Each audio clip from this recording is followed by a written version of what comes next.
Hola, ¿qué tal? Mi nombre es Alan Alducin y me da mucho gusto poderles dar la bienvenida a este Congreso Seminario de Liderazgo 2023. Y bueno, tenemos con nosotros a invitados muy especiales a los cuales nos da tanto gusto que estén con nosotros aquí en la casa de todos ustedes, que es Vida Nueva para el Mundo. Estamos aquí en el Estado de México para servirles a todos ustedes y les damos nuevamente esta cordial bienvenida. Está con nosotros de San Francisco, Argentina, cerca de Córdoba, el pastor Gerardo Ferace, al cual vamos a recibir con un aplauso, por favor. Estar con ustedes. Dios los bendiga. 33 años de ministerio. Tenemos, es la cuando Cristo fue crucificado. Estoy a punto para ser crucificado. Justo, Chuy Olivares, bueno, pastor de la iglesia Casa de Oración, más de 45 años ya en el ministerio, Chuy, sirviendo al Señor, al cual también te damos una Guadalajara, Jalisco, te damos un fuerte aplauso. Bienvenida, Chuy.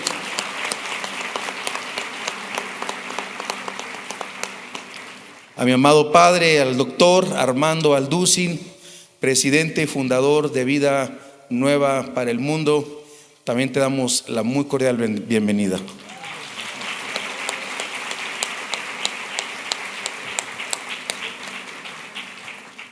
Y bueno, hemos preparado una serie de preguntas para nuestros panelistas y pueden ustedes intervenir, pueden ustedes opinar.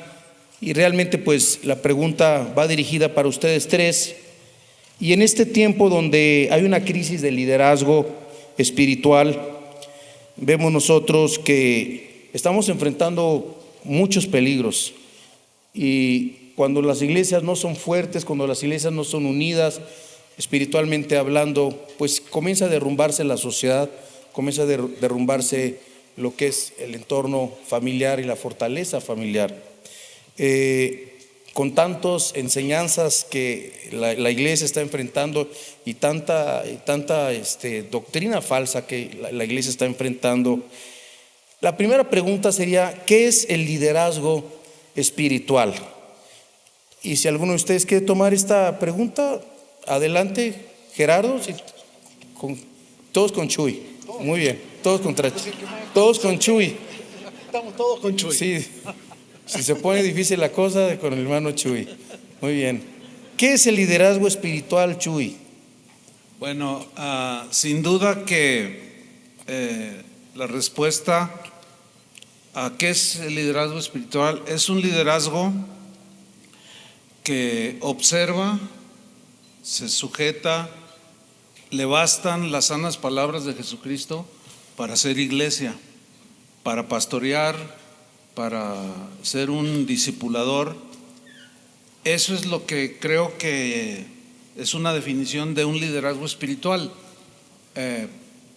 Lo contrario sería un liderazgo hecho en la carne, ¿no? O con la iniciativa humana, lo cual implica que hago a un lado las sanas palabras de Jesucristo, que Pablo le dijo a Timoteo: si alguno no se conforma a las sanas palabras de nuestro Señor Jesucristo y a la doctrina que es conforme a la piedad, nada sabe y está loco, enloquecido. Entonces, un liderazgo espiritual es alguien que se sujeta, le bastan las palabras y la enseñanza de Jesús, no tiene que andar inventando el hilo negro del liderazgo, y mucho menos meter principios de liderazgo secular al liderazgo cristiano, porque hay cosas que empatan, pero no todo. Entonces, en síntesis, esa es pues mi opinión acerca de lo que es un liderazgo espiritual. ¿Quisieran ahondar un poco más en este tema? Solamente reafirmar, obviamente que coincido plenamente lo que nos está compartiendo el pastor Chuy. No va a abrevar, el liderazgo espiritual no abreva de la filosofía ni del contexto en el cual está funcionando, sino que siempre se referencia en la palabra. El apóstol Pablo le dice a Timoteo cómo iban a ser los tiempos finales, ¿no? En el capítulo 3 le da 19 características de cómo van a ser los tiempos finales.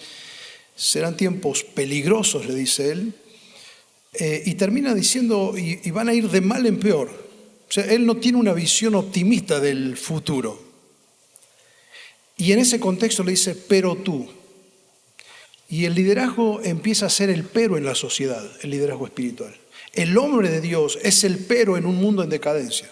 Pero tú, viéndolo, el proceso que el mundo va a hacer, ¿qué vas a tener que hacer? ¿Actualizar tu mensaje? ¿Buscar nuevas estrategias? No, dice, pero tú persiste en lo que has aprendido. No te muevas de donde has sido plantado. Entonces un liderazgo espiritual se va a referenciar a la palabra que es guiada por el Espíritu, por tanto será guiada por la sana enseñanza del Señor en el Espíritu que Jesús enseñó y ministró y lideró, y será guiado por el Espíritu de Dios. Entonces, un liderazgo espiritual no se encuadra ni se nutre de los parámetros del sistema, sino de la enseñanza de la palabra de Dios y de la guía del Espíritu Santo. Podríamos continuar con la siguiente pregunta. Para ti. Sí. ¿Estás listo? ¿Cuáles son las prioridades de un líder? Solamente quería agregar, el liderazgo espiritual es la responsabilidad más grande que cualquier ser humano pueda tener en este planeta. No se puede comparar a ser un rey, un presidente, un monarca, nada. Es un llamado muy, pero muy especial que Dios hace, no a todos los hombres, aunque en cierta manera todos los varones somos líderes de nuestra casa, sacerdotes, ¿verdad? Y guías de nuestra casa.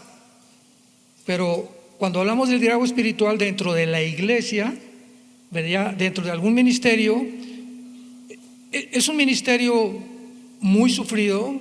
La gente no se da cuenta de lo que explicaba Chuy. No se imaginan ustedes tanta persecución que tenemos, tantas cosas que enfrentamos, cómo sufrimos con nuestros hijos, porque siempre, no, tu hijo, el hijo tiene que ser como el pastor, y cómo el hijo del pastor hace estas cosas, y es una carga no solamente para nosotros, nuestra esposa, sino también para nuestros hijos. Entonces es muy, muy difícil el liderazgo espiritual, por lo cual se necesita carácter. Y creo que si llegamos al liderazgo espiritual y no desarrollamos aún más el carácter, que es lo más importante a lo cual Dios nos ha llamado, no vamos a durar. De esto voy a hablar al cerrar este congreso, este seminario, pero pienso que el liderazgo espiritual es una unción muy especial que Dios ha dado a ciertos hombres, no a todos, porque hay cantidad de intrusos que se han metido a la iglesia como falsos apóstoles, falsos profetas, falsos maestros, que tarde o temprano, como compartía Chuy, van a ser descubiertos y van a ser juzgados por Dios. Y en cuanto a las prioridades, nuestra prioridad número 1 es Dios, nuestra comunión con Dios. Bienaventurado el varón, Salmo 1, que día y noche medite en la palabra de Dios.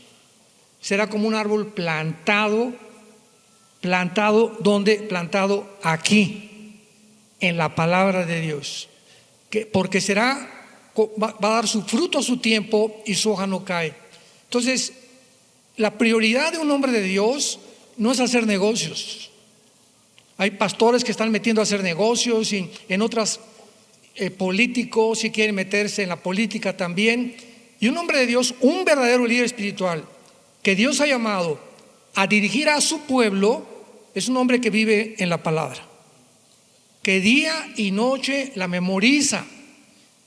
Hemos tenido seminarios donde invitamos a muchos líderes. Oye, ¿puedes recitarme un salmo de perdida de memoria que no sea Juan 3:16?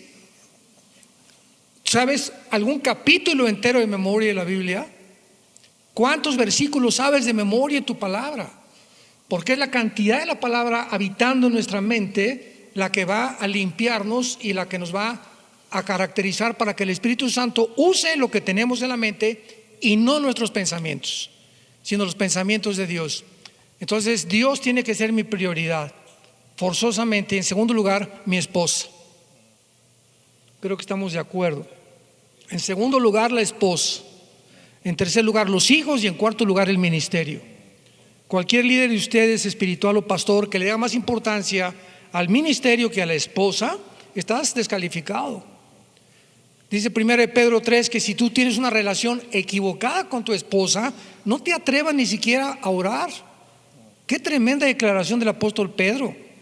Entonces Dios nos vigila continuamente que nuestra esposa sea nuestra reina de la casa, que seamos siervos hasta cierto punto de ellas, ¿verdad? Que las tratemos con consideración, con caballerosidad, cuidado en la mente tener otras mujeres que no sean ellas, porque Dios lo sabe. Y todas estas cosas sin que nos demos cuenta, así como salen las canas sin que nos demos cuenta, comienzan a deteriorar nuestro liderazgo espiritual. ¿Han visto ustedes estas prioridades faltantes en muchos líderes, las consecuencias en muchos ministerios? ¿Podrían hablar un poco de no tener estas prioridades en orden, Gerardo? ¿O vamos con Chuy? No sé, hola, ¿está saliendo? En mi propia vida lo he visto, tengo que luchar todos los días con eso, digamos. Creo que es algo que, por más que uno lo sepa intelectualmente, las demandas continuas del ministerio, las llamadas, los compromisos, las necesidades, hace que uno se desenfoque más de una vez. Y gracias a Dios, por eso es tan importante entender el matrimonio como un equipo en el ministerio. Y más de una vez, mi esposa es quien me vuelve el corazón al hogar y me dice: acordate que tenés una familia, que tenés una esposa. Tengo que reconocerlo, tengo que luchar siempre con eso. Y gracias a Dios por la compañera que me ha dado y porque hemos podido servir juntos al Señor. Es siempre un peligro latente. Sé que si Dios destruye mi hogar y destruye mi matrimonio, está poniendo en quiebra mi ministerio. Entonces, alguien dijo alguna vez que cuando el diablo no te puede parar, entonces te va a acelerar, porque logra el mismo resultado, es sacarte de la carrera. Y a veces en el acelerarnos estamos propensos a perder las prioridades, ¿no? Así que es algo que creo que todos luchamos con eso. Chuy, te conozco de muchos años y sé que tu esposa ha sido una parte también muy importante en no solo en tu vida, también en tu ministerio. Me lo platicas en muchas ocasiones. Podrías hablar de la importancia de la esposa para el líder, para el pastor. Sí, definitivamente el orden que compartía Armando de prioridades es el que yo estoy totalmente de acuerdo, ¿no? Con ese orden. Dios es la razón de todo.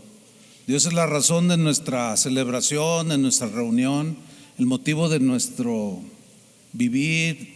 Dios es, en Él somos y nos movemos. Entonces, la comunión con Él es fundamental, ¿verdad? Una vez, yo recuerdo en mis primeros años, un predicador llegó a la iglesia donde yo crecí y me impactaba su vida, su accionar, y yo lo observaba. Entonces yo me acerqué con él y le dije: pastor, deme un consejo. Y yo le pregunté: ¿cuánto ora usted? ¿Cuántas horas ora usted? ¿Tiene comunión con Dios? Y él me dice: ¿cómo te llamas? Chuy me llamo. Dice: mira, te voy a dar una respuesta, pero no sé si la vas a captar. Yo creo que me vio muy joven, ¿no? Y sí, estaba muy joven. Dice: mira, yo oro 24 horas al día. Pues, ¿cómo? Y dices: ¿ves? No captaste. ¿Te acuerdas que Pablo dijo orad sin cesar? Dice: mira, un día lo vas a entender. Y mira, tengo mis tiempos donde estoy a solas con Él, pero siempre estoy en comunión con Él. Voy adorando, cantando. Es más, te voy a decir algo, me dice: de unos años para acá, Yo hasta sueño, en mis sueños, es con el Señor.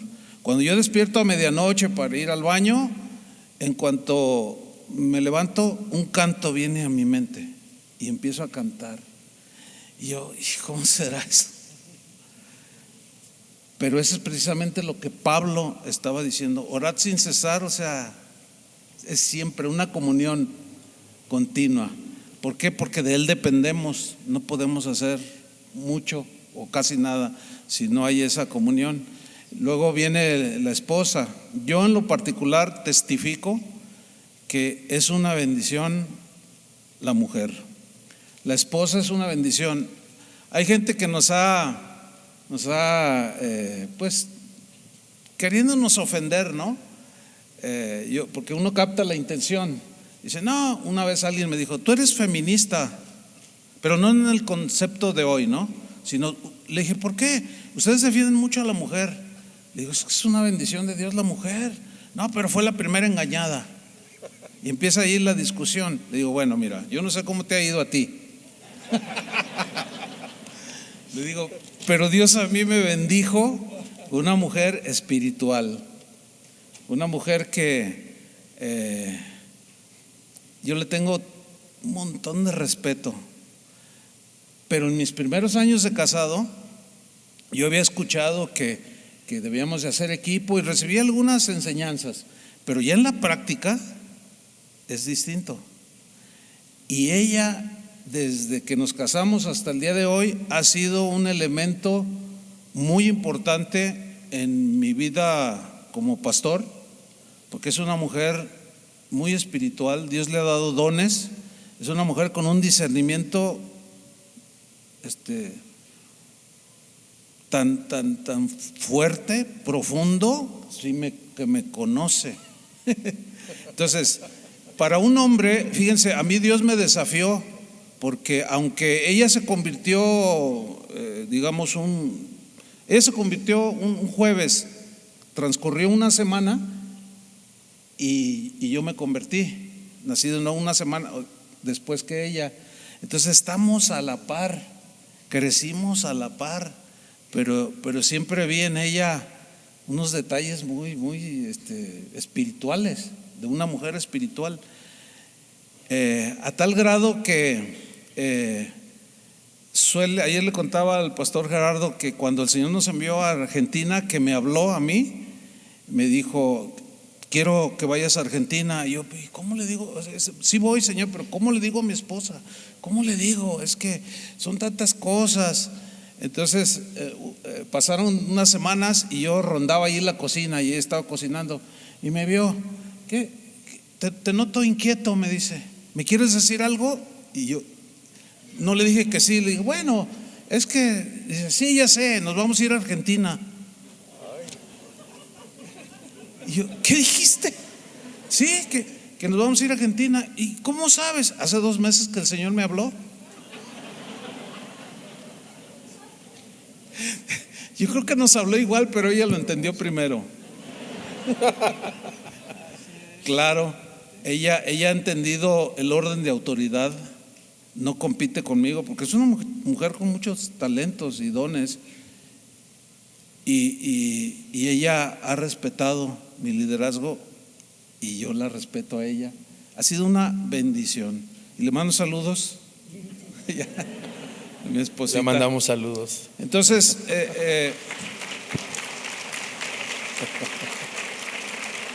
yo sí les exhorto a los pastores a que amen a sus esposas, las traten como vaso más frágil, respétenlas, no sean ásperos con ellas.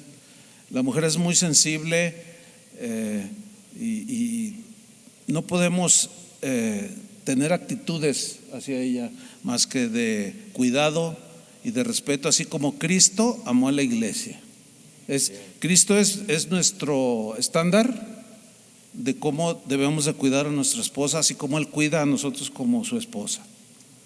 Sí, entonces ¿Alguna prioridad más, Gerardo, que tengas en mente de un líder antes de pasar a la siguiente pregunta? No, tal vez Lo único que agregaría a esto que se ha dicho, bueno, Dios, la esposa, sobre todo la comunión con Dios, después la comunión con nuestra esposa, la familia, el ministerio. A partir de ahí creo que como prioridad en mi condición de pastor debe ser la iglesia local. Cuando Dios te ha dado un rebaño para pastorear, o a veces uno empieza a delirar con el deseo de viajar, de estar en conferencias, de ir y venir, y descuida lo que es su prioridad. En mi caso como pastor, creo que quienes estamos pastoreando tenemos que recordar que nuestra prioridad es nuestro rebaño. Y el pastor que conoce su rebaño tiene pasto para todos los rebaños. Porque yo a todos lados, creo que a todos nos pasa, donde usted va a predicar, la cultura cambia, las cosas exteriores cambian, pero las necesidades son las mismas, porque el corazón es lo mismo. Entonces el pastor que conoce bien su rebaño tiene comida para todos sus rebaños, para todos los rebaños, pero tiene que conocer y estar con su rebaño. Muy bien. Pues bueno, vamos a la tercera pregunta. ¿Cuáles son los peligros más importantes que enfrenta un líder? Chuy.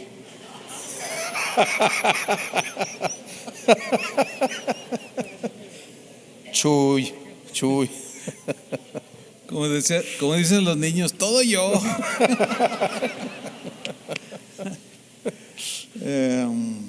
Los peligros son muchísimos. Ayer el pastor Gerardo tocaba uno como ministro, ¿no? Nos daba el ejemplo de David, cómo se descuidó. Ese es uno de los peligros, digamos,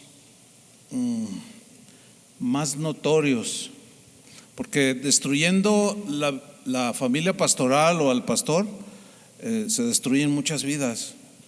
Yo le comentaba al pastor Gerardo que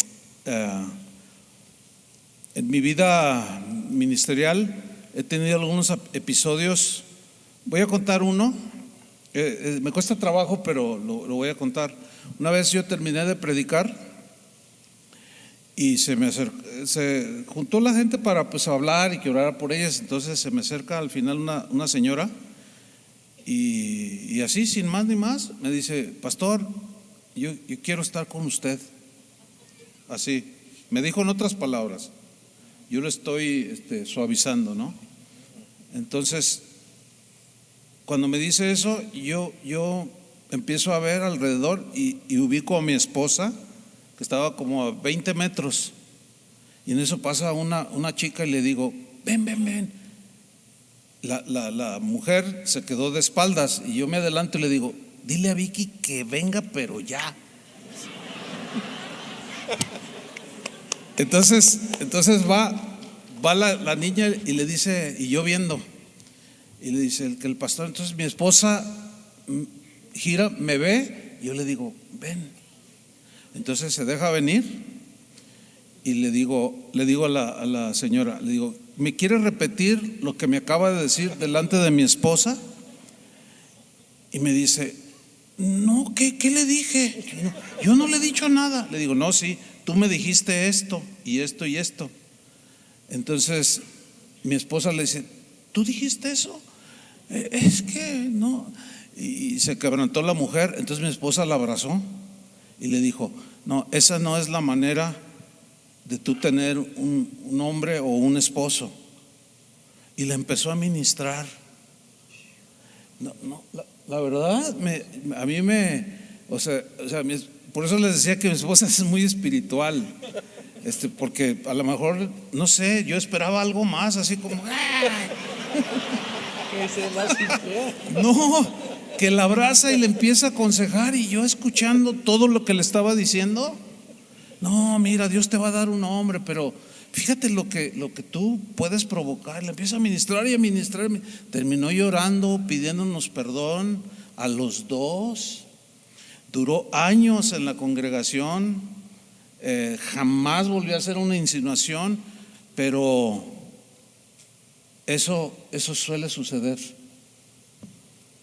Entonces, cuando un hombre no ama a su esposa, o aunque la ame muchas veces, a veces La tentación te puede agarrar en un punto débil, así como David, que se descuidó, que dice la Biblia que en el tiempo que salen los reyes a la guerra, David se quedó en casa.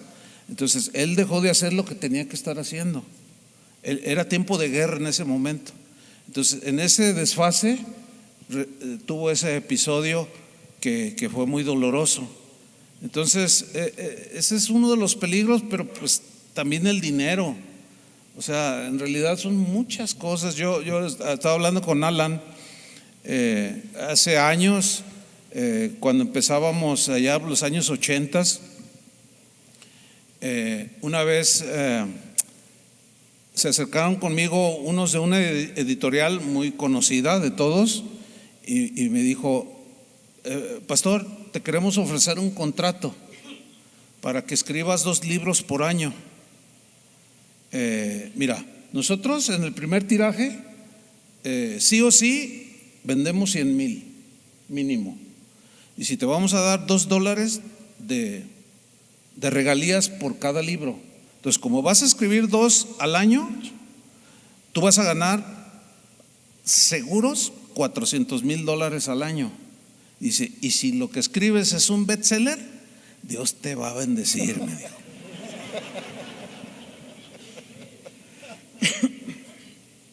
Entonces me da el contrato para que lo firme y yo lo veo y le digo, no, ¿sabes qué? Déjame orar. Miren, y era un cristiano, y me dijo así, ¿vas a orar? Le dije, claro que tengo que orar. O sea, yo no puedo tomar una decisión si no lo incluyo a él. Ay, dice, pues cualquier otro firmaría. Bueno, no, yo no. Yo tengo que orar. Yo estaba aquí en la Ciudad de México. Regresé a mi casa el lunes, ya me estaba llamando, ya firmaste, ya mándame el contrato. Le digo, no, todavía no, pero al rato. Entonces colgó y puse el contrato en mi escritorio. Y entonces yo estaba ahí y él con el contrato y yo, Señor, no, me dice. Yo, no vas a firmar. Dije, no, está bien. Y suena el teléfono. ¿Ya firmaste? Le digo, no, el Señor me dijo que no. No, me dice. O sea, la verdad era una tentación. Sí, era una tentación. Alguien por ahí un día me llamó y me dijo, Chuy, estoy hablando de los años 80, dijo, Chuy, sé que los de Sony Music andan, así dijo, andan como perros. Así dijo, perdón la expresión. Andan como perros delante de nosotros para que firmemos, porque pues en ese tiempo el movimiento, digamos, de alabanza que surgió, Sony puso sus ojos y entre esos estaba el grupo de alabanza de nuestra congregación. Y alguien bien conocido me llamó y me dijo, si tú firmas, dejo de ser tu amigo, me dijo. Le dije, mira, creo que tengo mis convicciones bien firmes. No voy a firmar. Y él firmó un año después. Es triste, bueno, causa un poco de risa, pero es triste, ¿no? Pero todos somos tentados, todos, en todo. Ahora, yo no estoy diciendo que yo soy súper, ¿no? O sea, no me malinterpretan, pero creo que nosotros fincamos nuestro ministerio en las decisiones que tomamos. ¿Sí? Ahí las decisiones que son conforme a la voluntad de Dios, Dios la bendice y Dios te prospera. Desgraciadamente los mensajes que hoy se dan es pues, ser rico y todo eso, y eso ha desviado a muchísimos y han caído en la tentación. Y Satanás sigue con la misma oferta. Si todo esto te daré si postrado me adorares. Entonces analicen los cantos de hoy y ya algunos ya no dicen ni Jesús ni Dios. O sea, Satanás ha logrado desviar la adoración. No, es que quiero que mi música llegue a otros sectores. ¿A mí qué me importa otros sectores? A mí me importa la música que yo pueda generar, es para exaltar a Dios, no para vender. Y ahí es donde está la tentación.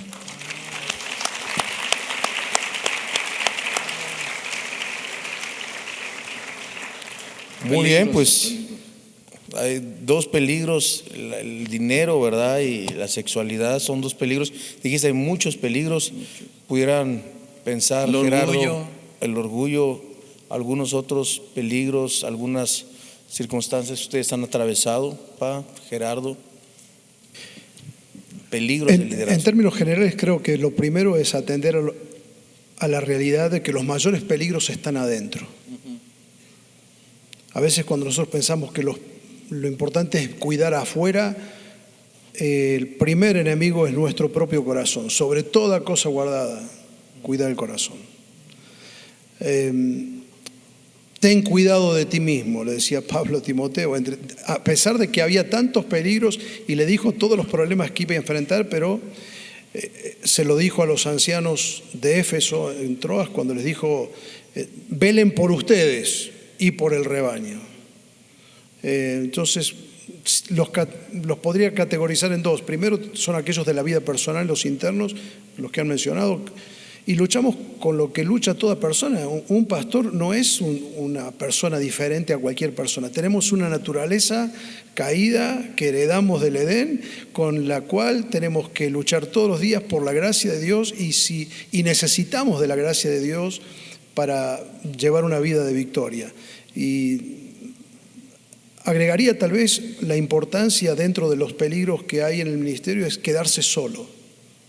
La soledad, la individualidad, el no tener relaciones referentes, personas con quienes que nos puedan mentorear, que tengan el derecho de hacernos preguntas o a quienes rendir cuentas. Eso es saludable para el cuidado de la vida pastoral, del pastor, ¿no? Chuy. En una ocasión el hermano Pablo que yo les menciono me agarró en curva. Me dice, Chuy, te voy a hacer una pregunta. Y siempre que él tomaba esos tiempos yo ponía mucha atención y me dice, la pregunta es, ¿quién consideras que es tu peor enemigo? Y pues la respuesta automática, ¿no? No, pues Satanás. Me dice, ya sabía que ibas a decir eso. No, dice, mira, Satanás no es omnipresente, él no está en todos lados. Tu peor enemigo no es Satanás, tu peor enemigo eres tú, me dijo. Es tu mente carnal, solía decir él. Son tus pensamientos terrenales, son tus intenciones desviadas de tu corazón. Tú eres tu peor enemigo. Contra ti mismo tienes que luchar todos los días. Oh, decía, ¿cómo me peleo con Pablo? Decía él. O sea, con él mismo. Porque están los argumentos, las filosofías, las insinuaciones del mundo, los ofrecimientos, pero está la palabra también. Y hay esa guerra, esa lucha. Y esa es una realidad. Todos los días luchamos con nosotros mismos. Te preguntaría, después de 45 años en el ministerio, 46 años ya en el ministerio, ¿cuáles son los peligros que tú has enfrentado y que tú consideras que puede enfrentar cualquier líder que debemos de tener cuidado? Hay un poco que agregar. Realmente lo que han dicho ustedes es lo más importante y los peligros que yo también visualizo como prioridad. Pero hay un versículo que siempre me ha llamado la atención que dice, el que piensa que está firme, mire que no caiga. O sea, ¿por qué caemos? Porque creemos o llegamos a engañarnos y creer que estamos firmes. Y cuando nos separemos de este libro, cuando dejemos día y noche, no dice a las 12 del día, día y noche. Cuando nos separemos de este libro es cuando hemos creído que tenemos la fuerza, la sabiduría para enfrentar a la esposa, a nuestros hijos, los problemas de la iglesia, y es cuando comenzamos a pavimentar nuestra caída. Nunca pienses que estés firme, no dependas de ti. Dice Pablo en Filipenses 2:3, yo soy de los que no confían en la carne. Así que solamente agrego a todo lo que ustedes han dicho eso, ¿verdad? No podemos confiar en nosotros mismos, somos demasiado débiles. Vamos a la siguiente pregunta, que es, ¿cuáles son los desafíos que enfrentan los pastores y los predicadores en este tiempo de relativismo moral, Gerardo?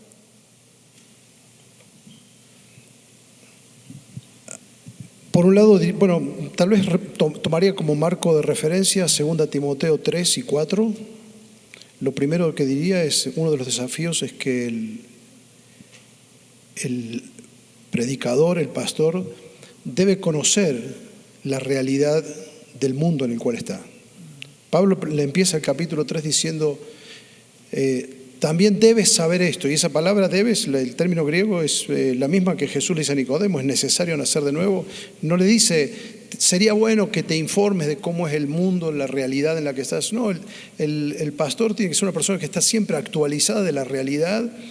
El mundo cambia a pasos agigantados. La sociedad a la que nosotros predicamos es una sociedad de posverdad, de relativismo, y el pastor debe conocer la realidad. Por un lado, ese desafío, no vivir en una burbuja, estar actualizado. Como decía Karl Barth, ¿no? Con un diario, en una mano el diario, en la otra mano la Biblia. Sacar las preguntas del diario y sacar la respuesta de la Biblia. Algunos hacen al revés, sacan las preguntas de la Biblia y la respuesta del diario. Pero bueno, después Pablo le dice, el texto que cité antes, frente a todos estos cambios que el mundo tiene y tu mundo en los postreros días van a tener, dice, es importante que tú persistas en lo que has aprendido y que prediques la palabra. Digo para todos los oyentes, hoy usamos nosotros mucho el escuchar y surgen nuevos predicadores y gracias a Dios por cómo la palabra de Dios corre. Cuando usted escucha a un predicador en un púlpito, en un canal de YouTube, la primera pregunta no es cómo predica, la pregunta es qué predica. Porque a veces nos vamos detrás de las técnicas de comunicación que son buenas. Una persona que tiene carisma, que comunica, que contagia, que alienta, dice, a mí me gusta cómo predica, está bueno. Pero la pregunta no es cómo predica. Y Pablo le llama la atención a qué tenés que predicar. Ni siquiera le dice cómo predicar. Le dice, tenés que predicar la palabra de Dios. Y le hace una encomendación interesante. Cuando se hacía un juramento, en la ley judía se tenía que llamar a 2 testigos. Y entonces Pablo llama al Padre y al Hijo. Miren lo que decía el pastor Armando recién, la sagrada vocación, la responsabilidad de un líder espiritual. Pablo invoca, antes de hacerle esta encomendación a Timoteo, le dice, voy a invocar a 2 testigos. Te encargo delante de Dios y del Señor Jesucristo, porque ellos son los que van a evaluar tu ministerio. Que prediques la palabra. Hermano, la iglesia es columna y baluarte de la verdad en un mundo de posverdad. Si usted no predica con claridad la verdad, va a pasar como cuando yo iba a la escuela y no había estudiado para el examen y hacían a veces examen de poner verdadero o falso, ¿se acuerdan? Y yo hacía lo mismo que hacía usted. Cuando no sé la diferencia entre verdadero o falso, ¿qué hago? Adivino. Y no estamos en tiempos para andar adivinando lo que es la verdad.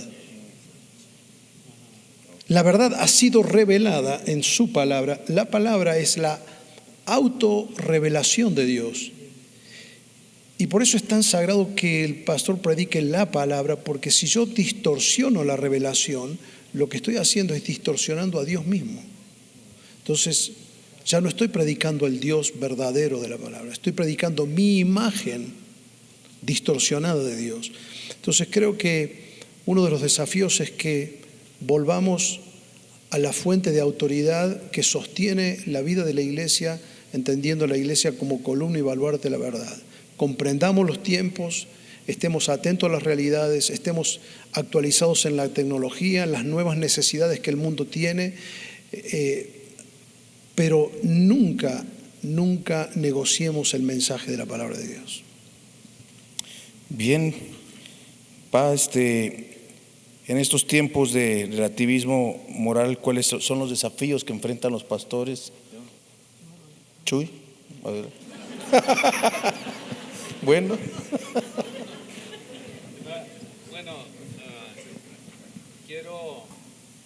Bueno, ahí está. Quiero abundar nada más con 2 ejemplos, lo que decía el pastor Gerardo. Creo que el desafío más grande de hoy para un pastor, un líder espiritual, es mantenerse en la palabra de Dios. Una vez yo estuve en un evento donde había un buen número de predicadores y el que le tocaba en turno cuenta unos chistes buenísimos, ¿no? Pero esa no es la razón de ser de un pastor, ¿no? Tampoco digo que debamos ser todos acá, ¿no? Todos opacos, no.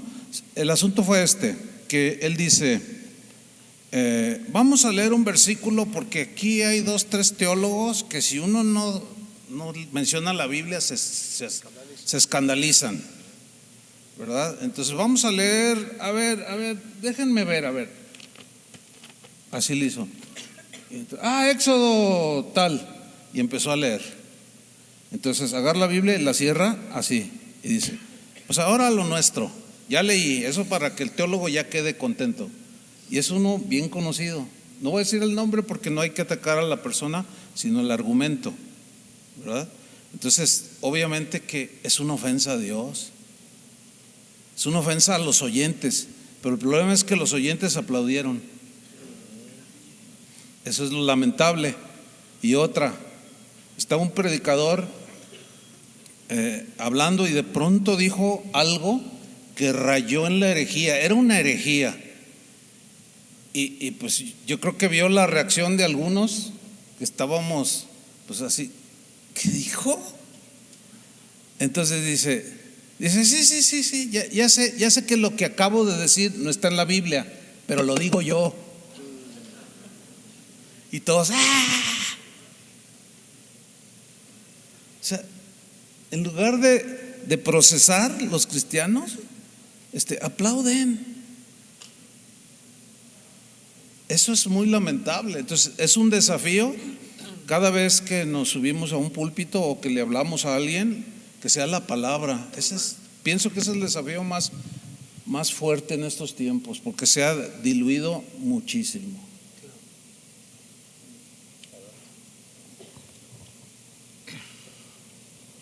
Yo creo que todos ustedes y tal vez la mayor parte de los hombres de Dios en el mundo estamos conscientes de algo, que Jesús ya viene por nosotros.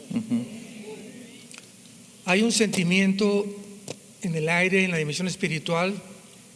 Dios, de cuando comenzó la pandemia en 2020, me despertó a las 3 de la mañana una vez y yo supe cuando comenzó en febrero del 2020 la pandemia que había detrás, sin saber nada de lo que iba a venir, que había un plan, un proyecto, una idea, una ideología satánica sobre el mundo que comenzaría a pavimentar el camino al anticristo. Cuando terminó la pandemia, voy a hablar más de eso más tarde, y terminó todo lo que nosotros vimos, todas las barbaridades, que la gente perdió el sentido común, perdió la racionalización, perdimos la lógica más elemental, la ciencia dejó de ser ciencia, se convirtió en ciencia ficción, como es el transhumanismo y la inteligencia artificial. Y después de todo este tiempo me habló muy fuerte el Señor y yo supe que la iglesia está dormida, que necesitamos un despertamiento a la realidad, y yo le doy gracias a Dios por estas reuniones, porque Dios nos está despertando, no nos está entreteniendo, nos está despertando, porque los cascos del Apocalipsis se oyen en el cielo. Hemos llegado al final de la historia, hermanos en Cristo, amados de Dios. La historia ha llegado a su final.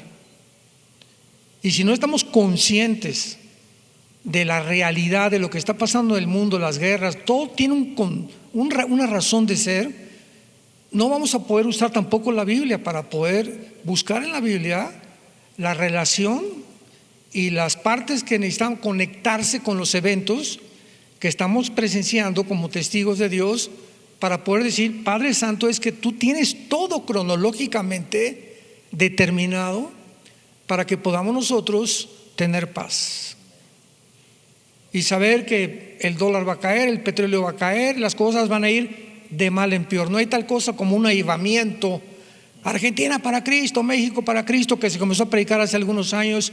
Va a haber pequeños remanentes en las iglesias como el que hubo en Asbury, Kentucky hace poco, de jóvenes arrepentidos, quebrantados, llorando a Dios, pidiéndole perdón por sus pecados, pidiendo perdón por tener relaciones sexuales antes de casarse, humillados delante de Dios, y el Espíritu Santo se movió.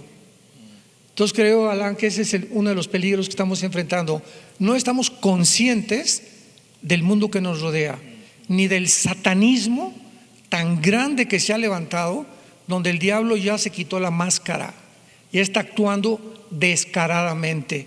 Y esa es una señal que muy pocos hemos podido percibir de los últimos tiempos. Buenísimo. Gracias a Dios, ¿verdad? El Señor se acerca. Y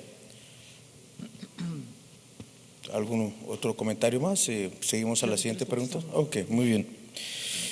Bueno, última pregunta, tenemos unos pocos minutos todavía.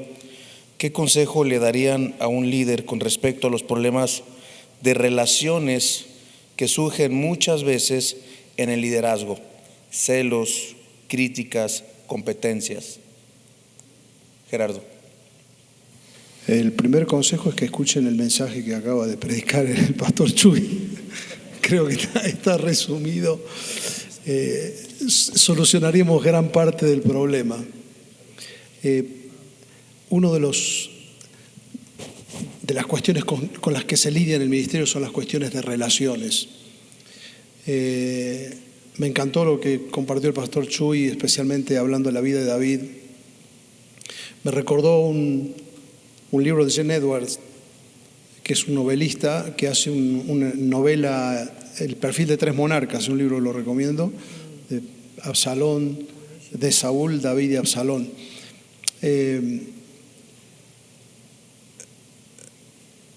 Tener un corazón perdonador es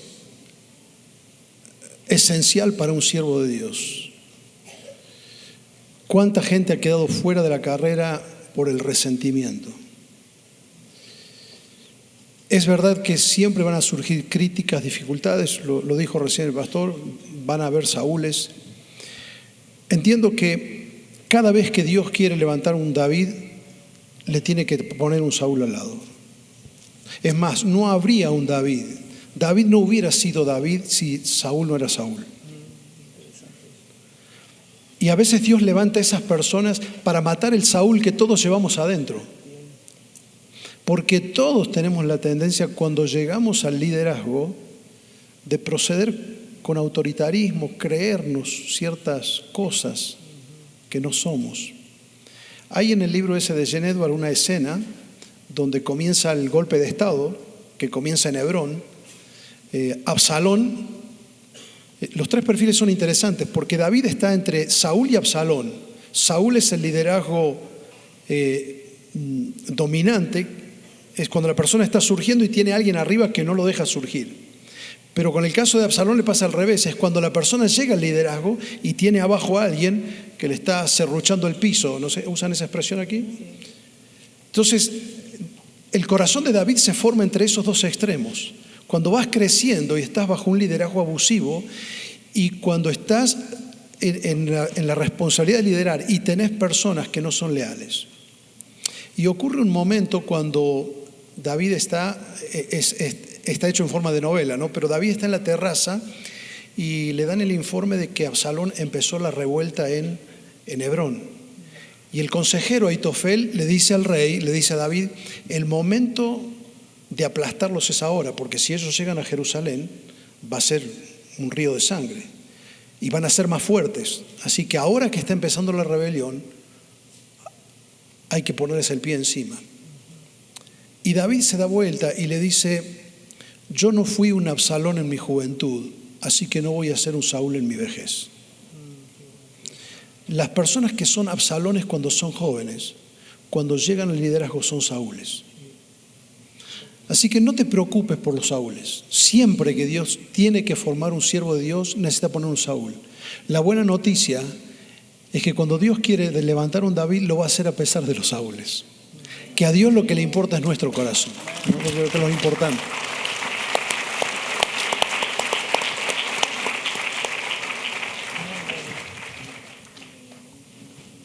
Muy bien. ¿Algo que añadir a esta pregunta? Pues tenemos pocos minutos.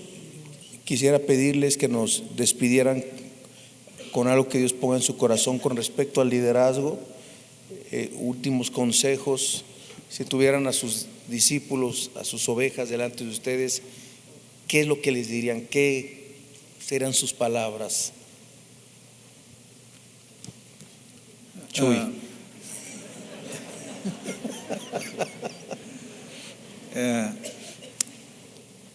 Quiero terminar con una historia, otra vez mencionando al hermano Pablo. La noche que él murió casi de 100 años. Ajá. Él fue un misionero nacido en Phoenix, Arizona, y duró más de 70 años. Todavía no nacía yo cuando él ya era misionero allí.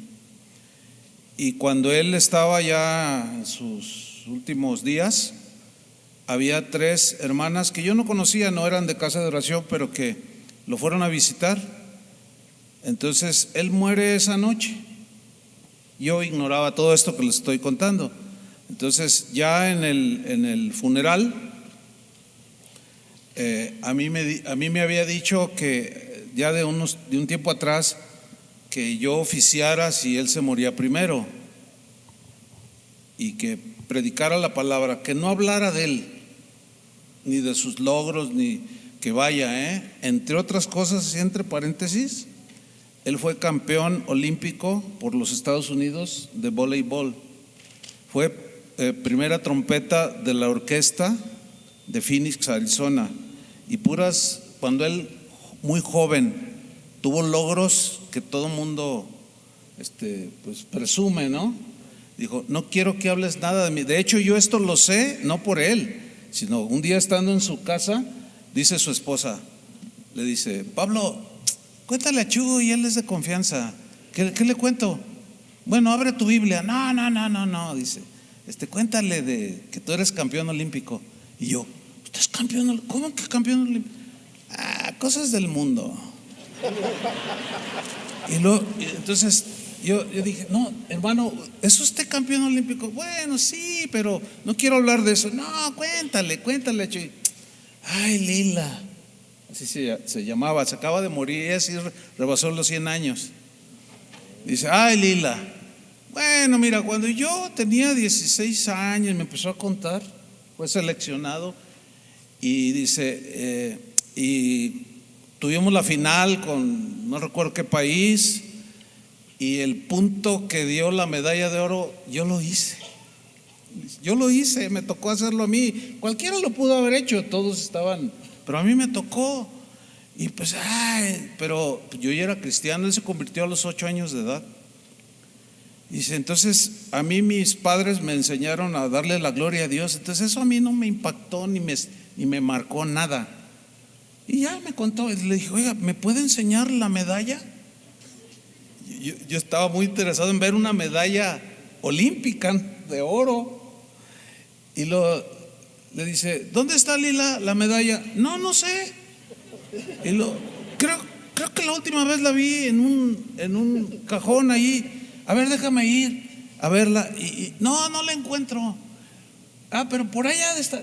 ¿Quién sabe dónde está? No me importa, ya no quiero hablar de eso. Bueno, cuando él antes de morir me dijo, no quiero que hables de mí. No quiero que digas todo porque la verdad, nombre de Dios. Entonces, se despiden las mujeres. Vuelvo al punto, se despiden, ya están casi afuera y le dice a su esposa, dile a las hermanas que vengan, y ellas regresan. Dice, quiero que le den un mensaje a Chuy. Pero pues nosotros no somos de casa de oración. No, pero ustedes le van a dar este mensaje. Él ya sabía que esa noche iba a morir, como el apóstol Pablo decía, yo sé que mi partida está pronto. Él sabía, dijo, yo ya no lo voy a ver, pero díganle este mensaje de parte mía, que predique la palabra, que predique la palabra, que predique la palabra, que no se desvíe ni a derecha ni a izquierda. Bueno, esa noche muere. Amanecemos con la noticia. Está el funeral. Y yo luchando, queriendo decir. Y antes de que yo diera un mensaje, se me acercan esas 3 hermanas. Me dicen: pastor, tenemos un mensaje del hermano Pablo para usted. Anoche nos lo dio. Ah, sí, ¿qué les dijo? Pues yo intrigado, ¿no? Pues tú díselo. No, tú, ya estaban como nosotros aquí. Tú. Dice, pues nada más nos dijo: díganle a Chuy que predique la palabra. Que predique la palabra. Que prediques la palabra, pastor. Ay, y le borré 2, 3 cositas que yo iba a decir de él. Y prediqué la palabra en su funeral. Y esa es mi exhortación, ¿no? A que prediquen la palabra. Hay muchas cosas que van a tratar de seducirlos, pero manténganse, porque un día vamos a dar cuentas. Jesús en Apocalipsis le dice a una de las iglesias 2 cosas: por cuanto has guardado mi palabra y no has negado mi nombre. Solo 2 cosas: no has negado mi palabra y no has negado mi nombre. Con eso ya estamos del otro lado. No negar su palabra y no negar su nombre. Prediquen la palabra. Amén. Gracias, Gerardo. Gracias, Chuy. Gracias, Chuy. Gracias. Amén.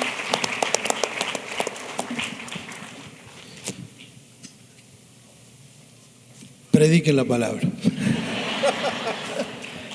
Y solamente, bueno, lo segundo que agregó Chuy, y estaba pensando en mi corazón compartirles eso. Yo el consejo que daría es: sigamos luchando por mantenernos fieles al Señor. Creo que lo que todo siervo de Dios aspira es que cuando el Señor venga a buscarnos, o si nos llama antes, después de esa fracción de silencio, cuando todo haya perdido su vigencia, cuando todo esfuerzo y trabajo haya quedado atrás y todo ya se haya dicho en nuestra vida, lo que nosotros queremos escuchar es al Señor diciendo: bien, buen siervo y fiel. Yo quiero escuchar eso. Y sigamos trabajando y manteniéndonos fiel al Señor. Quiero animar especialmente, puede haber pastores aquí en el auditorio, estás trabajando en un lugar donde nadie te conoce. Hay mucha gente que no valora tu trabajo. Sigue trabajando con fidelidad.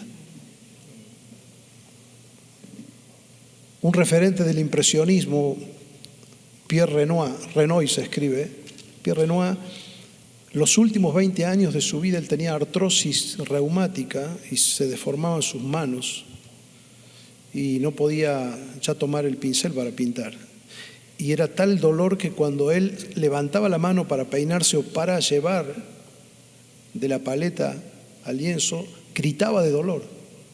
Igualmente pintó hasta el último año de su vida.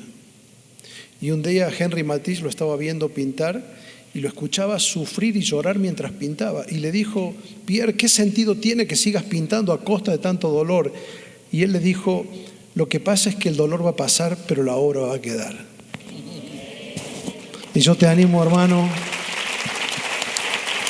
a que recuerdes que todos los dolores un día van a pasar. Todos los dolores van a pasar. La obra del Señor es la que va a quedar. A Él sea la gloria. Amén. Buenísimo. Estamos terminando nuestro panel y quiero dejar a mi padre, el doctor Armando, que nos despida con unas palabras. Hace muchos años tuve un grande privilegio que Dios me dio, junto con mi hermano Alejandro, que está aquí, que es el director del Instituto ITI, de poder conocer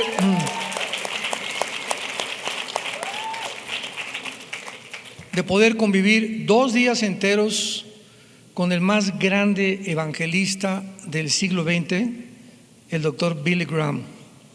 Mi hermano y yo estábamos en Acapulco, él llegó de vacaciones.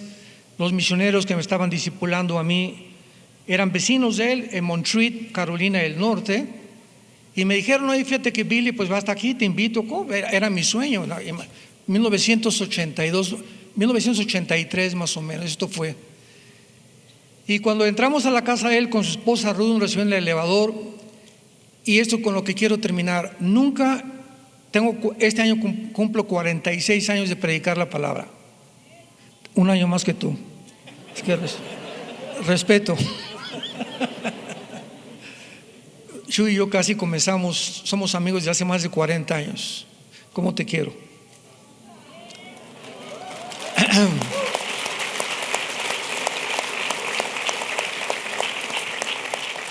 Lo que más me impresionó de estar con este hombre de Dios fueron dos cosas, y fueron las dos características que Cristo atrajo sobre su persona. Aprendan de mí que soy manso y humilde de corazón. Nunca en estos 46 años he conocido a una persona más humilde y más mansa de lo que era Billy Graham, a pesar de haber ganado más de 400 millones de personas con el Evangelio de Jesucristo. Qué hombre más humilde y más manso, y eso impregnó mi corazón durante toda mi vida. Y mi consejo a todos los pastores y a todos los líderes es: no somos nada. Él nos lavó los pies, viendo el cielo a lavarnos los pies, a morir en una cruz. ¿Quiénes somos nosotros para creernos algo? Nunca se te suba el ministerio, no importa lo alto y la cima que puedas alcanzar. Mantente humilde y manso toda tu vida, en todo tu ministerio, delante de Dios y delante de los hombres. Y Dios te va a bendecir.